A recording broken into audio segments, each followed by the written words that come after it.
Alors, dans l'actualité de ce lundi 9 juin, ben d'abord, c'est qu'on parle d'un été à vivre pour vrai qui s'amorce en Chaudière-Appalaches. Ben, c'est au niveau touristique. C'est qu'il y a eu une réunion là, de tourisme Chaudière-Appalaches. Là. Ils se sont réunis le 3 juin dernier à la vigie de Saint-Jean-Port-Joli pour la 48e Assemblée générale annuelle de l'Association touristique régionale. Et lors de cette rencontre, l'organisation a dressé un bilan fort positif de l'année 2024-2025, marqué par une transformation en profondeur de son modèle d'affaires. Et là, on a élu un nouveau conseil d'administration.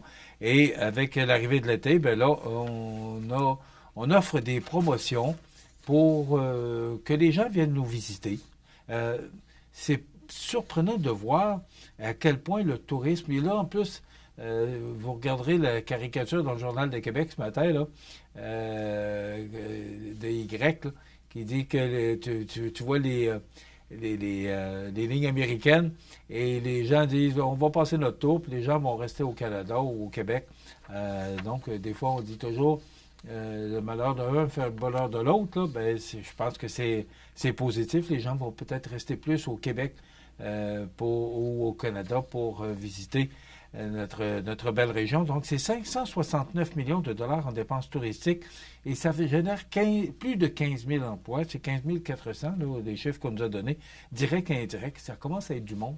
Alors, le tourisme, c'est une belle industrie. On le dit toujours, l'industrie touristique. Alors, c'est très positif et également pour notre région. Donc, bravo. Puis l'organisme privé à but non lucratif, Tourisme Chaudière-Appalaches, c'est 530 entreprises et organismes membres quand même. En fin de semaine, c'était la journée des petits entrepreneurs. Ça s'est déroulé samedi à la caisse de la MRC de Montmagny. Encore un succès.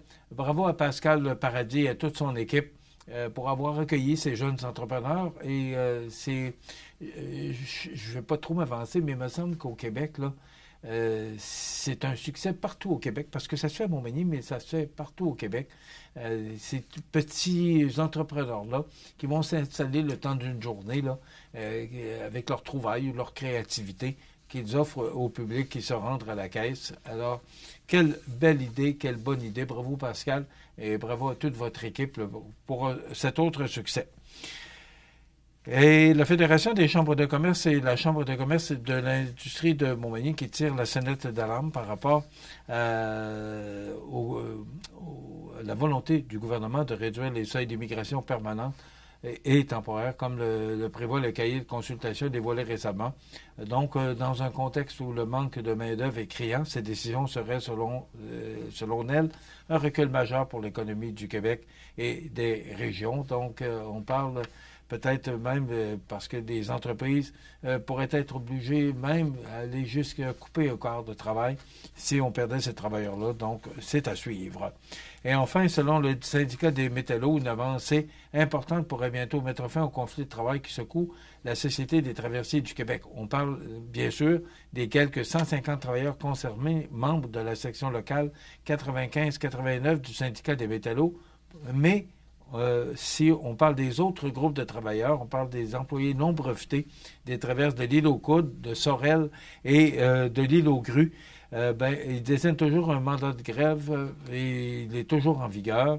Donc, la convention collective ou les conventions collectives sont échues depuis avril 2023. Ça fait 2 ans.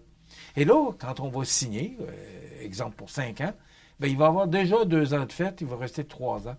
Je ne sais pas pourquoi que ça étire, que ça traîne en longueur, 2 ans de négociations, puis c'est pas encore réglé. Alors, à suivre, là, mais c'est sur la bonne voie pour les 150 travailleurs concernés, membres de la section locale 95-99, mais pour les autres, quand on parle des employés non brevetés des traverses de l'île aux Coudes, Sorel et l'île aux Grues, on n'est pas encore près d'un règlement, semble-t-il.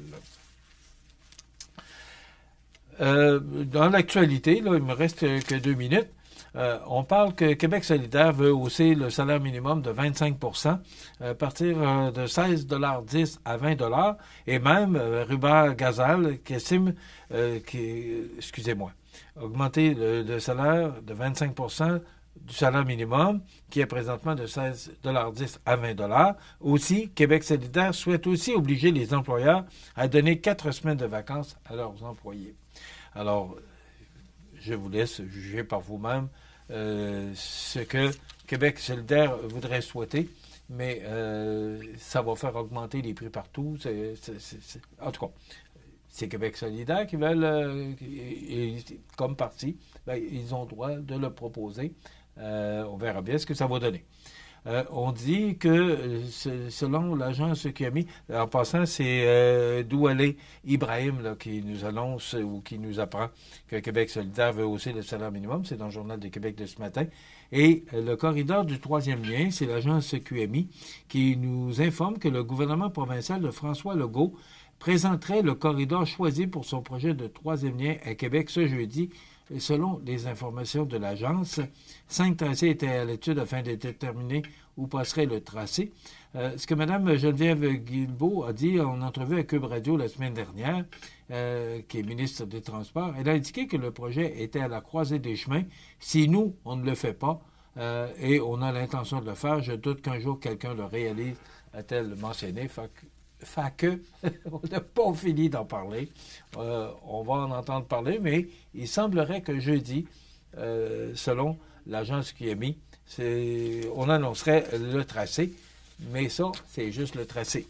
Alors, il y aura bien d'autres choses. Et l'industrie de la conserve qui est menacée par les tarifs, on sait que les boîtes de conserve sont en aluminium.